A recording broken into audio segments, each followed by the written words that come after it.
Jen's not here to do the media for me, so I'm tripping over it again. Hey guys, welcome to Under God Project Podcast. Together we accelerate America to be one nation under God again. Happy 4th of July. I hope your Independence Day is as good as ours. It's a couple days before, but we're having a great time. Hope your 4th of July is full of wholesome, patriotic, family fun. We decided to change the environment on us a little bit, come outside, and the citronella candles are just not working for us, so we're getting eaten alive out here. So this is going to be a quick conversation. Not really, actually, because I'm really excited to introduce our guest today. We say it all the time, your family history is American history. So I want to introduce our great friend, one of our great friends, just an everyday American family with a deep love of our nation, and a descendant of Alexander Hamilton. Yep. So I thought that was amazing when we've had long conversations, and we just finally got to the point I was like, Rachel, we just got to get you on the podcast.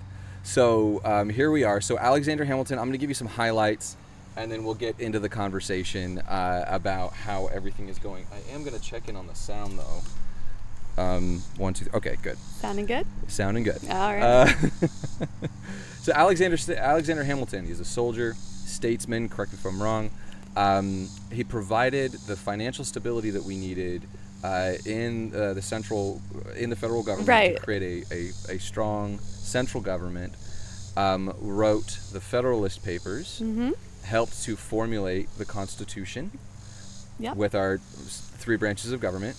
Like I said, he wrote the Federalist Papers promoting the Constitution throughout the states so that the states could ratify the Constitution, because there's no good without ratification.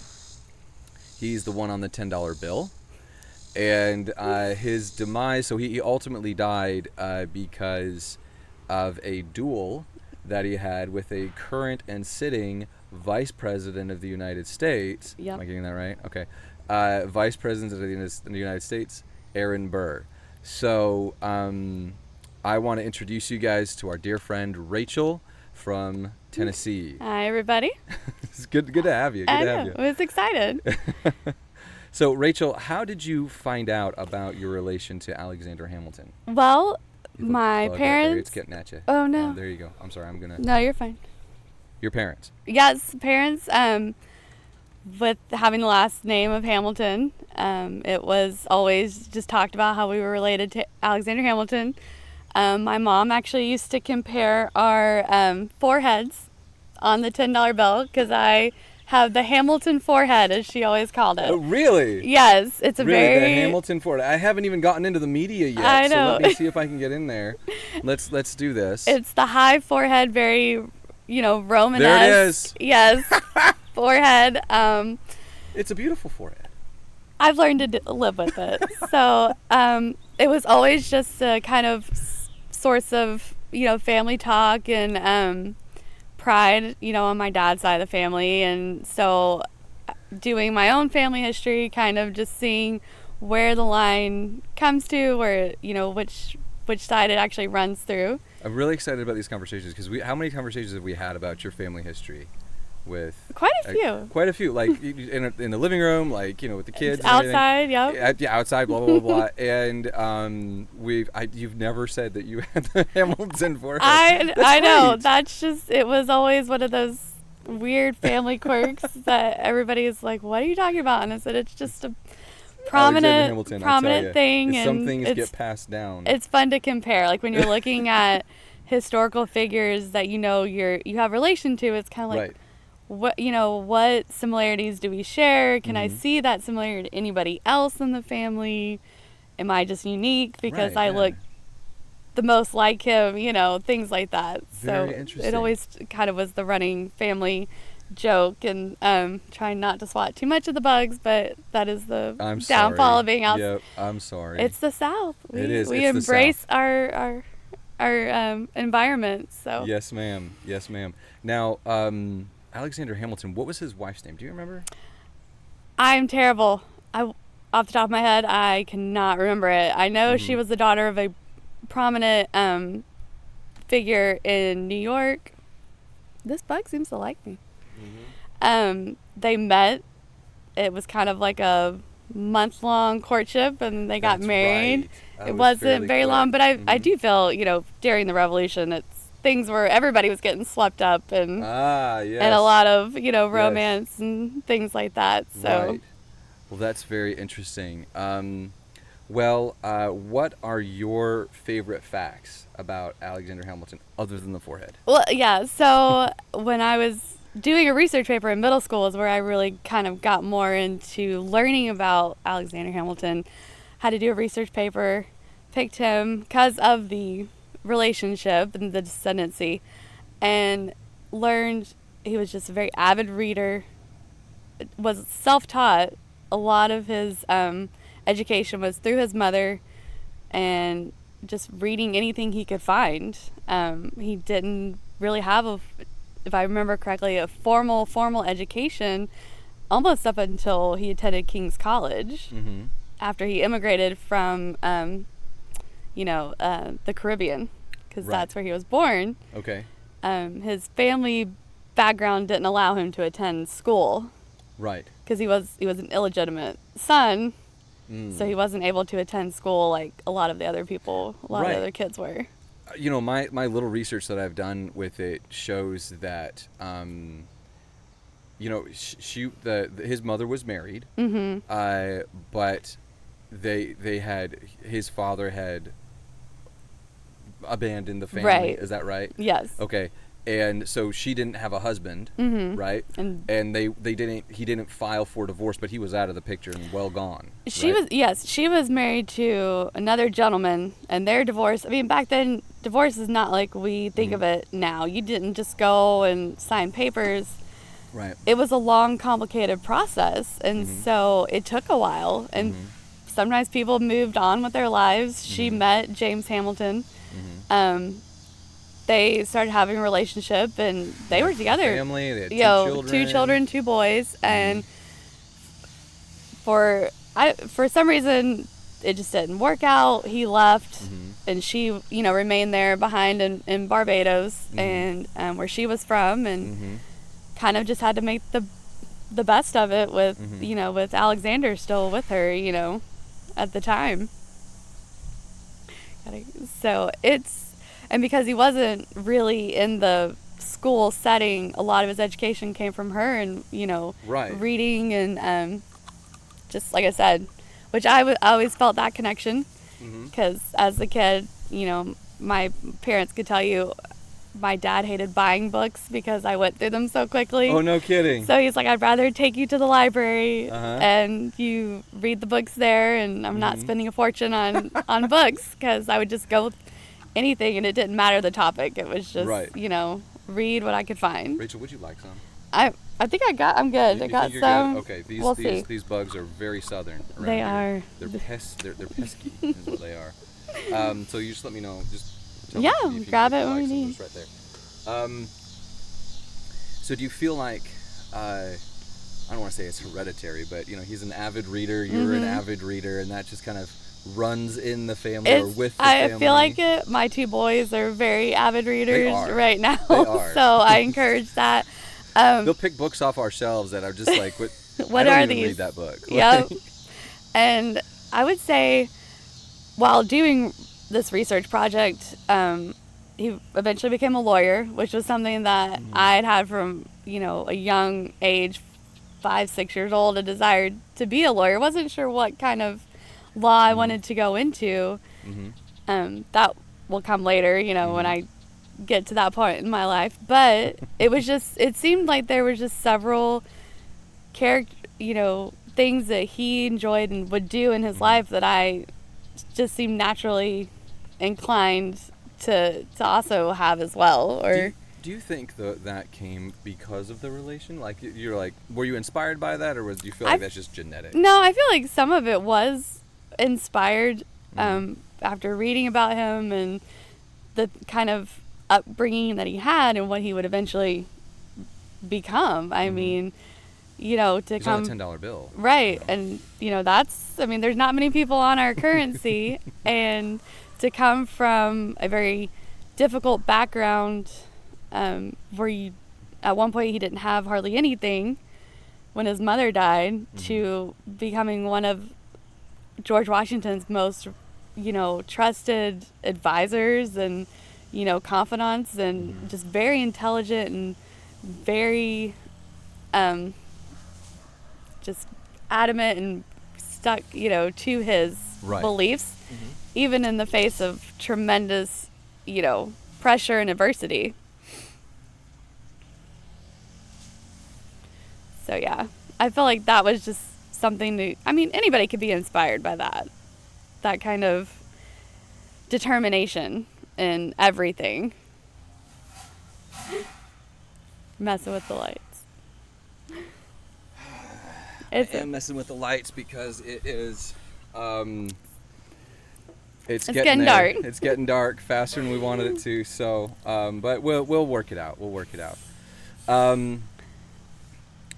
So, well, that's really interesting. I've always thought that Alexander Hamilton was a founding father that isn't very well, isn't talked about a whole lot. I do feel, yes, there are a few others that get a little bit more study. Obviously James Madison did great things, and John Adams did great things, and Thomas Jefferson.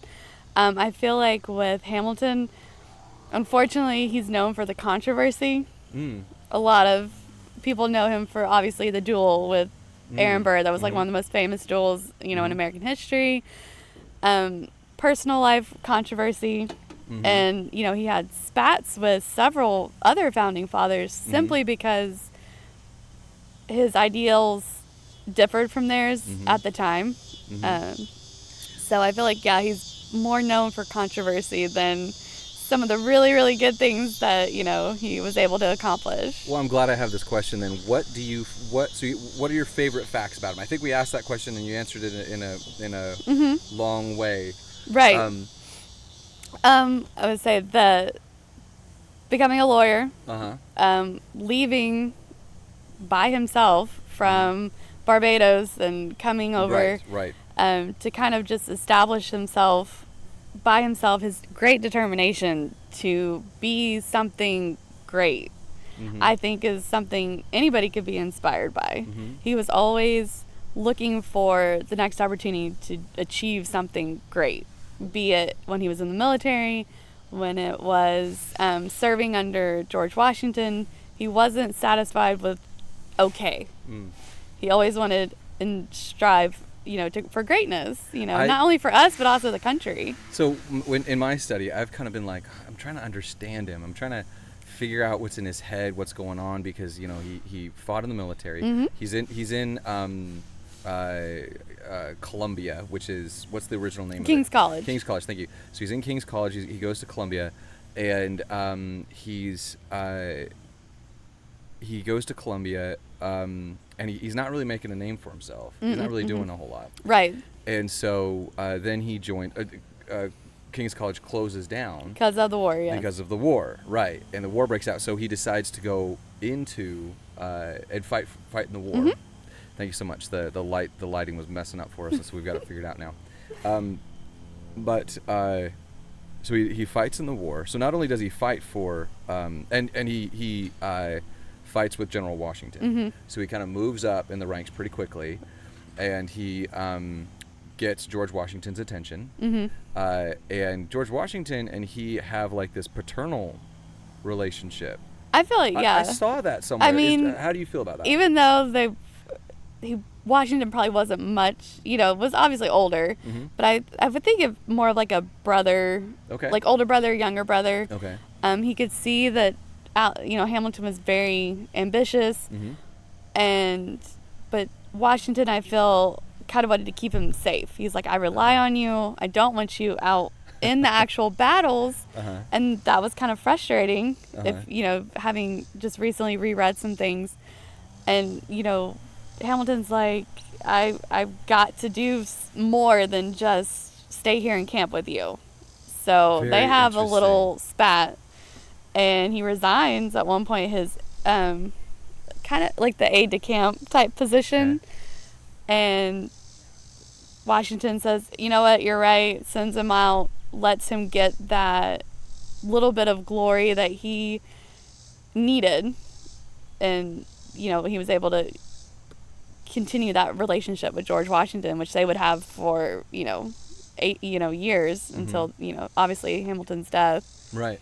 So he so after the war, he doesn't just stop, right? He's not just a war hero, but then he goes into the political side of things. He goes right. into but then it's not politics. It's all, we're forming a country here. Exactly. Right? And I think he's very interesting because he's not in the whole discussion. He's not in the Continental Congress, not in the not in Independence Hall when they're having these discussions trying to figure out how we're going to formulate the nation and like all this other stuff. Yeah, I feel like more of his work was done, even though he was a delegate to the convention for New York. I feel like a lot of his work was done behind the pen. Right, exactly. And trying to get people like Jefferson and Madison to understand that right now we need the strong central government, because we're just going to continue with what we have. And the articles weren't working. Right. They had several internal problems, Shays Rebellion, the Whiskey Rebellion, things like that made Hamilton see, okay, the states aren't enough.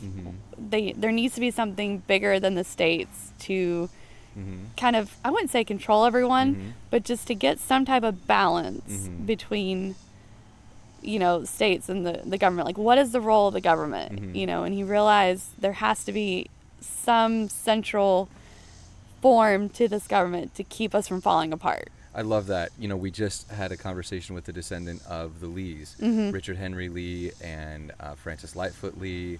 Again, everyday Americans that have just a deep love for our nation, that have a love for our country and want to preserve their family history, because again, your family history is American history.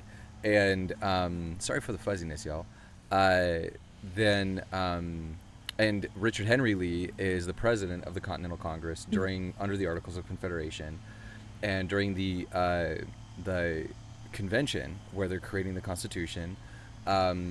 Richard Henry Lee and his brother Francis Lightfoot Lee are on two different sides of the Federalist versus strong state Democratic Republicans. Yes, exactly. Democratic Republicans and the Federalist discussion. And Hamilton, he's not the one who signs the Declaration of Independence, but he was fighting for it. And so he has this, that he has this this innate sense of he knows what it means. Right. But I kind of feel like he's kind of come in after the project's begun, and he's like, okay, I'm the engineer here. Now we're going to figure this out. Okay. He's not the one who creates the tenets of freedom and but he's like the engineer that constructs it. It's okay. This is how we're going to make it work now. Right. He's the businessman that gets the two parties to the table to kind of talk, and his way of writing, especially in the Federalist Papers, just really kind of breaks down the importance of why we need a central government, why we need the three branches, what are the jobs of each, branch of government, and how they work together. And it was to protect everyone, not just us elitists up here. And his whole goal was to have everyone think of themselves as an American, because that was just not a concept that people had fully grasped yet. And I think it was the workings of the Constitution that finally got everyone, and their readings of the Federalist Papers, that finally got everyone to understand, what it means to be an American. And we're not, oh, I'm a Georgian, or I'm from Virginia, and, we're proud Virginians. We needed to be the United States. I mean, that was the whole purpose of this war that we just spent 8 years, 7, 8 years of our lives fighting to develop, and to totally just disregard that, I think, was something he just didn't want to see happen. See, I think that as we discuss, Lincoln's America, 1863,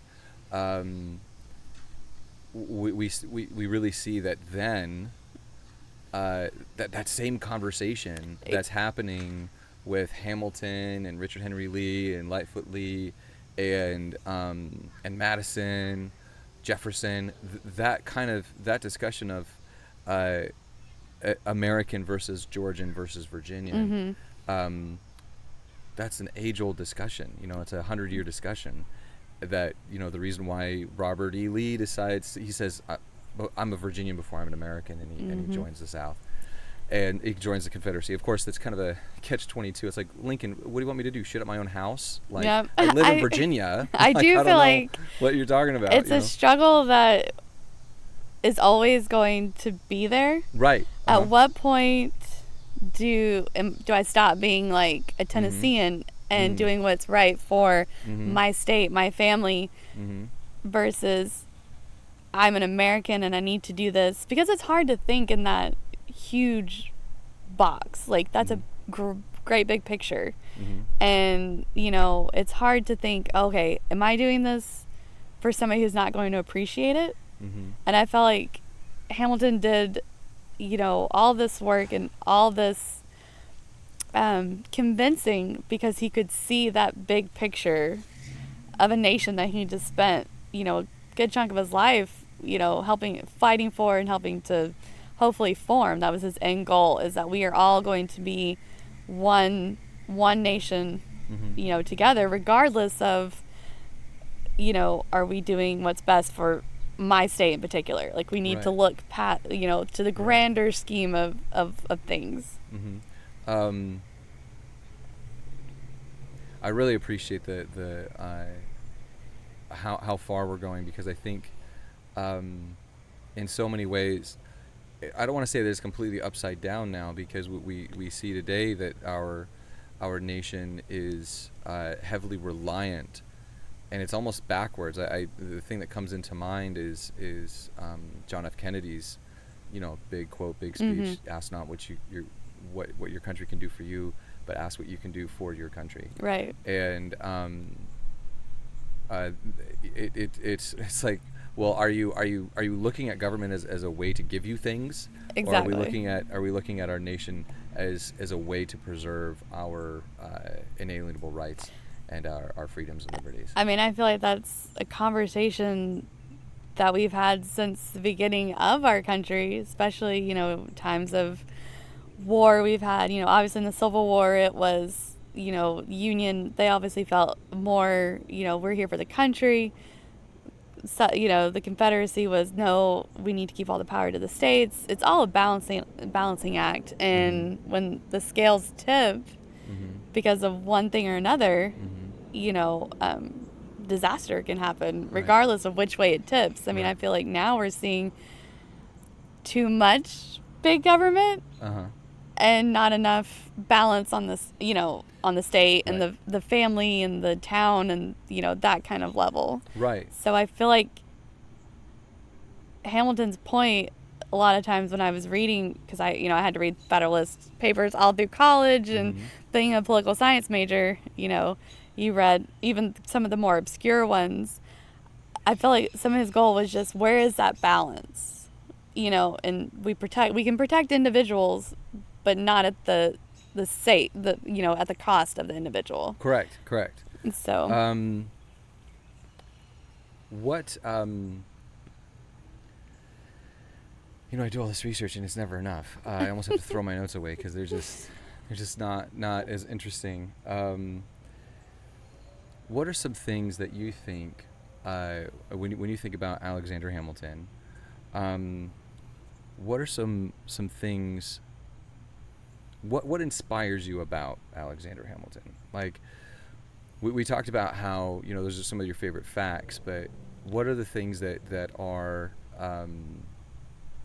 well, I guess you've already answered that, haven't you? Well, in a way. I mean, I guess what I recently, and when I say recently, I mean just within the past couple of days preparing for this, his loyalty, to people, to his ideals, which is, refreshing, especially this day and age, where you see people kind of going whichever way the wind is going to blow, I feel like even at the time when he was, being brought down by other people, members of his own party, right, within the Federalist, he still was, I think this idea is best, here's why, it's going to be what's best for the country. It may not be comfortable. You may not like it, but in the long run, it's going to be better.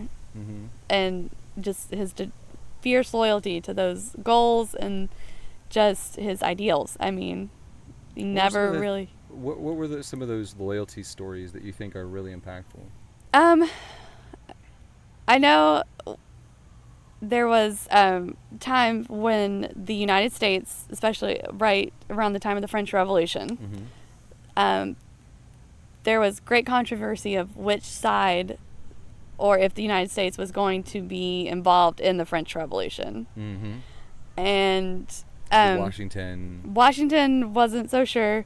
John Adams wanted, and Thomas Jefferson were very pro French Revolutionary because it helped us. So, right, exactly. They sent ships. They've done all this. They've sent men, and Hamilton just did not agree with how it was going about because it was a very bloody revolution. They would, he did not think, okay, you don't need to escape a monarchy by just completely eliminating the monarchy. Right. And so he just thought the whole thing was just abhorrent. He did not want them. He wanted closer ties with the British, even after the war, because he knew that in the long run, it would give the United States more financial stability through trade and things, especially since France itself was going through such a tumultuous period in its history,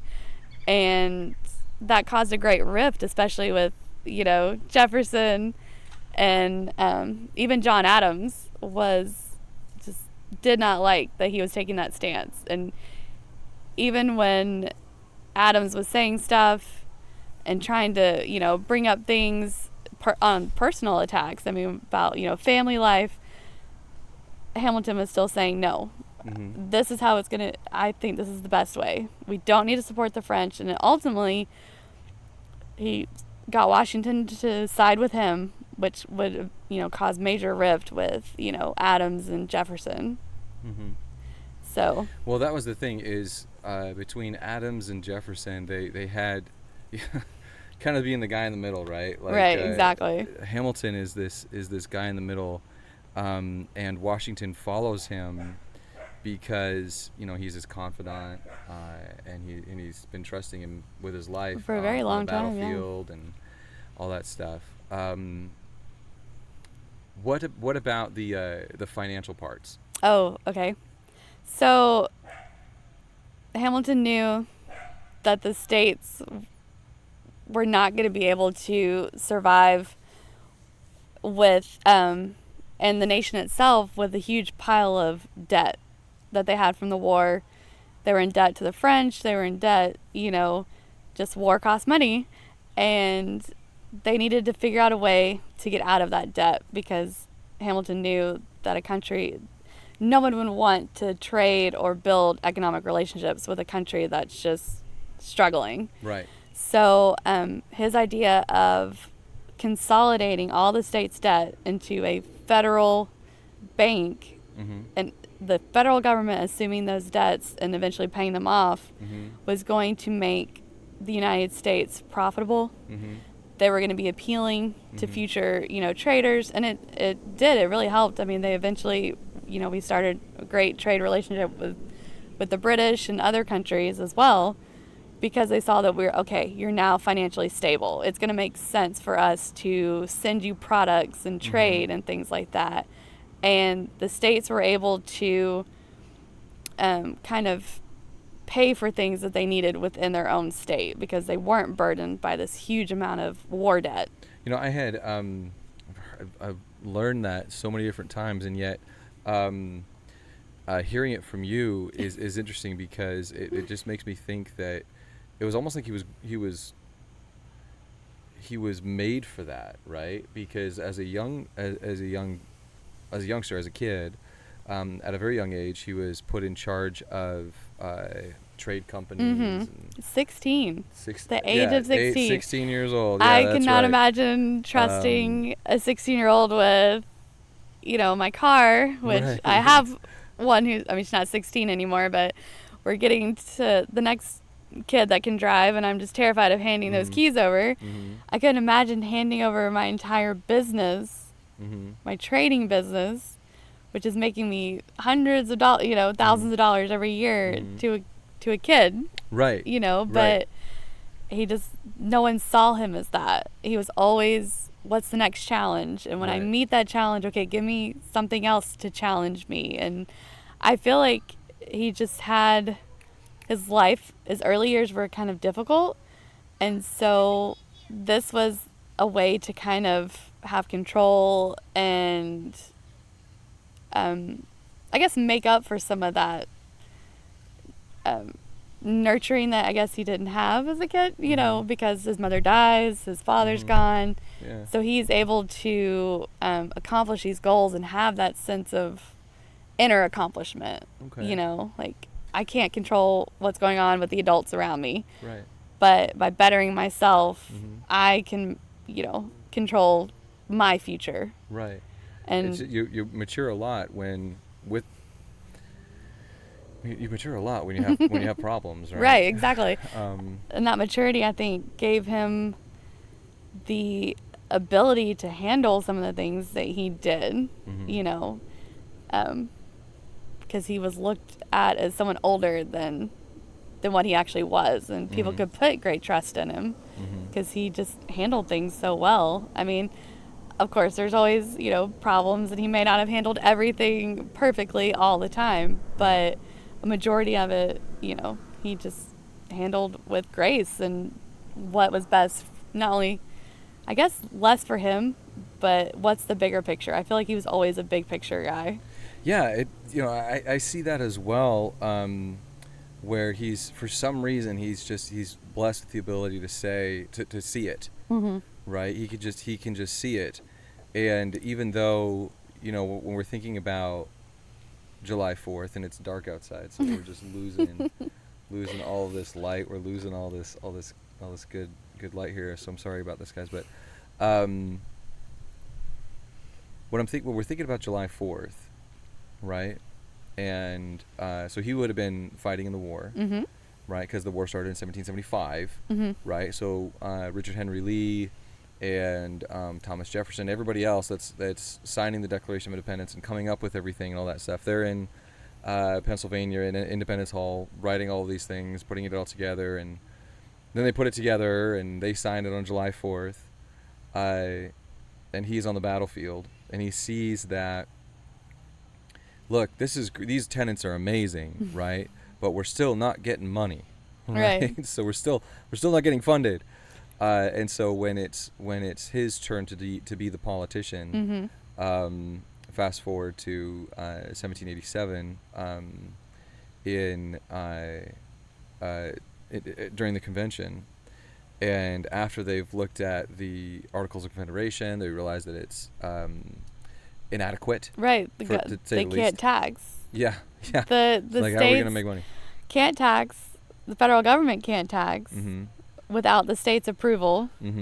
And that required that money, huh? Required like 9 of the 13 colonies / states to say, yes, okay, we're going to raise taxes. Well, no one's going to do that. No one is going to voluntarily tax their people, at least back then, because they just dealt with horrendous taxes under the king. And so tax is a 4-letter word to, just, the thing that shouldn't be, talked about. And with the various dust-ups that they have under Washington, Shays' Rebellion, and at one point, the British are trying to make noise down in Georgia. Hamilton sees, okay, we can't raise funds to pay to protect our people. It's still very much a voluntary army. He noticed that when he was fighting, that there were soldiers that hadn't been paid in a year, and he was just like, that is unacceptable. And I think taking those experiences that he saw as a soldier, and they couldn't get supplies sometimes because of funding, and it wasn't until the French came in that that was lessened, that problem was lessened. He said, realized we can't continue as a country and not be able to pay our soldiers, not to be able to fund our military, because, at any point the British could come back and say, hey, we're going to try this again, which, they would do in 1812. Well, that, and I mean, like, and not having the money as well, it affects the loyalty of the soldiers. Exactly. Right? So, I mean, we get Benedict Arnold because it's not funded many of them, well, yeah. Right? Many soldiers defected or just left and went home because they're like, I'm not getting paid. I don't have shoes on my feet because we can't get the supplies. Those that stuck it out, I mean, I could not imagine sticking out the revolution as, an ordinary soldier, farm kid from, wherever. And, obviously making sure that they're paid and we have a well-funded and established militia was, very important to Hamilton, because he talks about it in the Federalist Papers a few times. Right, exactly. So it's really his genius, brilliance, that creates the central financial system. Which I think is fascinating, because we function without debt for the longest time. Like, us not having debt was, a big deal. And how do we get rid of that debt? I find it quite funny that we as a nation function for so long without debt, until, we started having like deficit spending. Hamilton didn't kind of have, if I remember correctly, and I could be off a little bit on my facts because it's been a little bit, but, not having huge amount of debts and paying, what debts they had off from the war quickly so that we could function well as a nation was just a brilliant, genius idea, and how long it worked for, especially since, not many nations were doing that at the time, Right. trying to function without debt and things like that. How long did the nation function without debt? I would say wasn't until, I guess, I'm going to take a guess and say when we started having deficit spending during the, 30s and 40s. With the, Depression, we started having deficit spending. I could be off on my dates a little bit. But it's interesting. I hadn't considered that in the, I just hadn't considered that aspect of it at all. How long have we gone without debt, even though Alexander Hamilton is the one who creates the central financial system? What do you think? What do you wish was better understood about Alexander Hamilton? I mean, you've kind of talked about so much of it already, and quite frankly, these interviews for me are really, they're really great. But I feel as much as I prepare, I'm so unprepared for these types of conversations. What do you think is should be understood better about Alexander Hamilton? I guess the focus is less on the controversies of his life. I do feel like now people, especially with modern rediscoveries, I guess, of historical figures.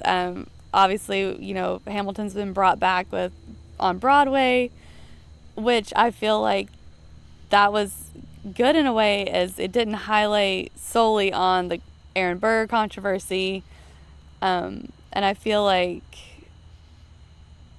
people focus a little too much on that. There was more to that, like, just his humble background, which I mean, to, I guess the quintessential American dream. You come from nothing to eventually, having... So this whole story arc. Really yeah, I feel like when people were talking, mentioned the American dream, I mean, he's kind of one of those people that did successful achieve that, start from nothing, went to, a country he'd only heard about, had no real ties to, and was able to go, through a war, become very successful as a lawyer, as a businessman. When he was working, with the shipping industry in his early days, to becoming, one of the prominent members of George Washington's, entourage. I mean, a lot of people were trying to get to Washington, and he was able to do that. He was able to form a great camaraderie with, another great, founding father, which I feel like, just to have all of that, and maybe not have always made the best decisions, but, in the long run was able to achieve great things for, a very infant nation. What types of things do you want to, that come from being a Hamilton, right? What types of things do you want to make sure you pass on to your kids? Oh, goodness. That's a tricky one. I mean, that one's kind of one that I guess you have to take a minute to think about. Well, before we get there, then maybe it'll be easier to do. What types of things do you want people to make sure they know before you jump into? Well, I guess the question stands for itself. I guess. What types of things do you want to make sure you pass down on your family? I mean, we do try. I mean, our boys we've got 2 boys and Sophie, the little girl. Just a love of our country. I was raised in a military family. I've grandfather that fought in World War II, an uncle that fought in Vietnam. My stepdad was in Desert Storm. So defense of our nation was always kind of in my kind of importance. One of my things that I always felt like, even if I didn't agree with what was going on in the country, I still love our country. I wouldn't want to go and live anywhere else. And so I feel like as a parent, I need to teach that to my kids, have a healthy respect of our nation, its history, its ups, its downs, the good and the bad. Like, especially the bad. We try not to shy away from the bad when we talk about our country, because, I mean, every nation has a history. And you can't ignore the bad just to make yourself feel better.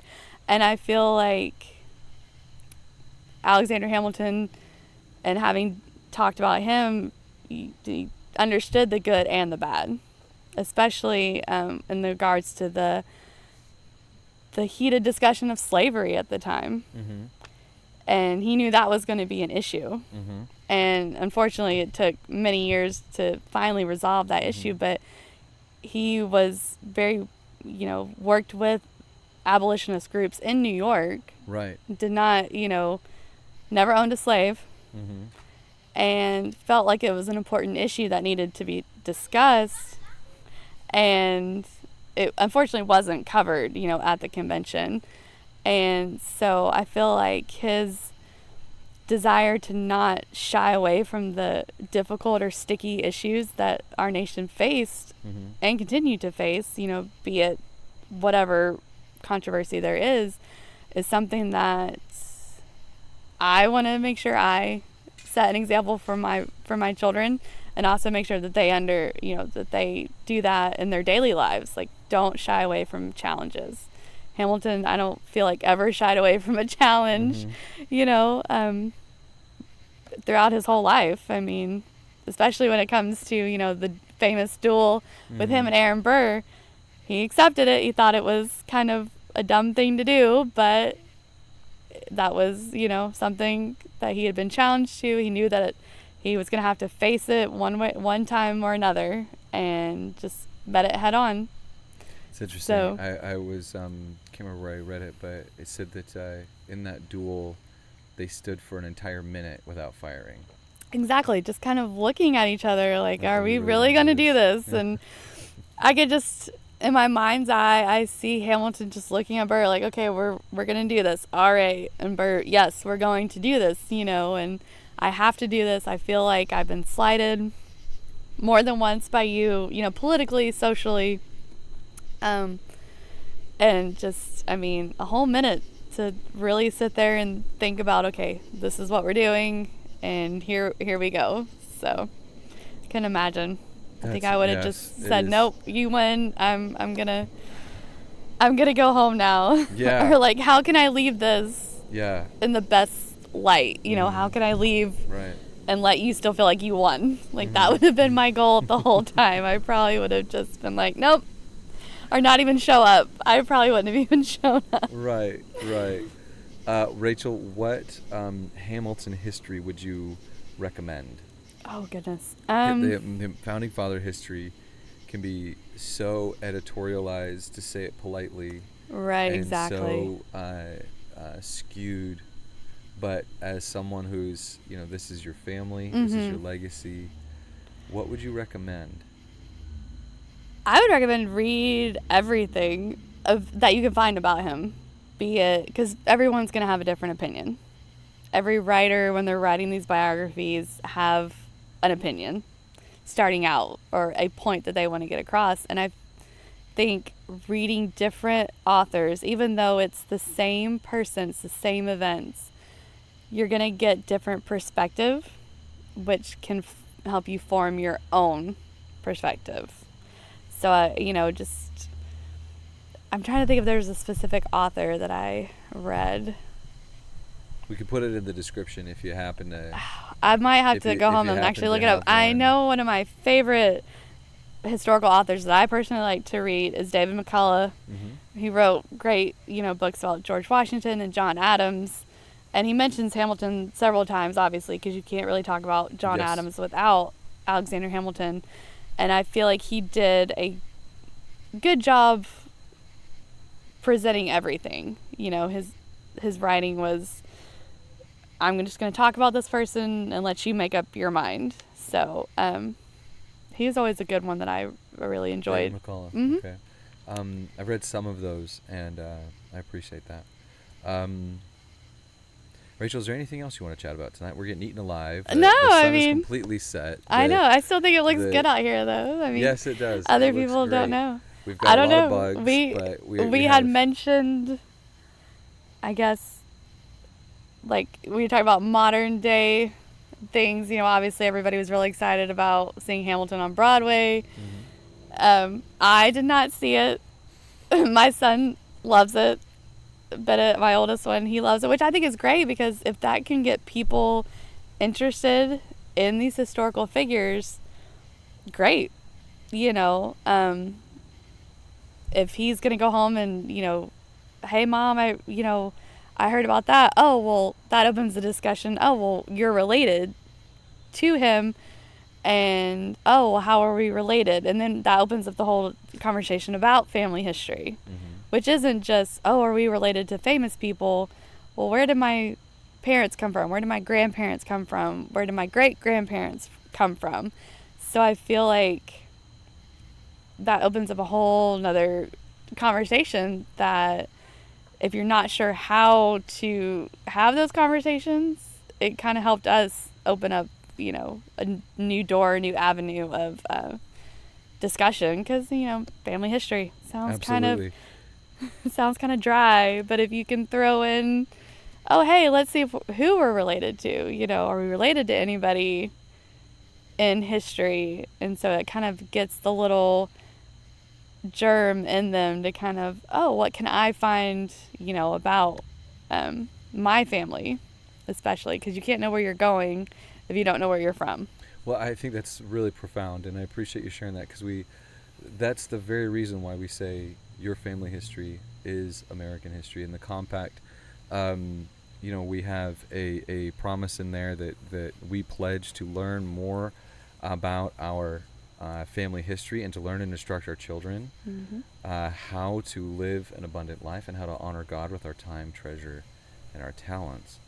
And by learning our family history, there's a few things. I appreciate you bringing up that, it's a good idea to read everything, to read as much as you can. Because when you know your family history, then whether it's woke history or editorialized history or opinionated history, you can look at that and say, is that the way I want to look at my grandpa? I'm not looking at it to condemn them. No. I'm looking at it to learn from them. Exactly. Right? The good, the bad, the ugly, how to honor God, right? And how to make something, create a country. And this is what Alexander Hamilton, with all of our founding fathers, They were doing something greater than themselves. Yeah. And in the attempt of doing something greater than themselves, you know, they're not angels. No. Right? I mean, so they're able to create something that's not perfect. Madison very famously said, if men were angels, there would be no need for government. And I think, you know, that's important to remember, you know, personality versus policy. Right. Especially when you're talking about politicians. What do I like about this person? What don't I like about this person?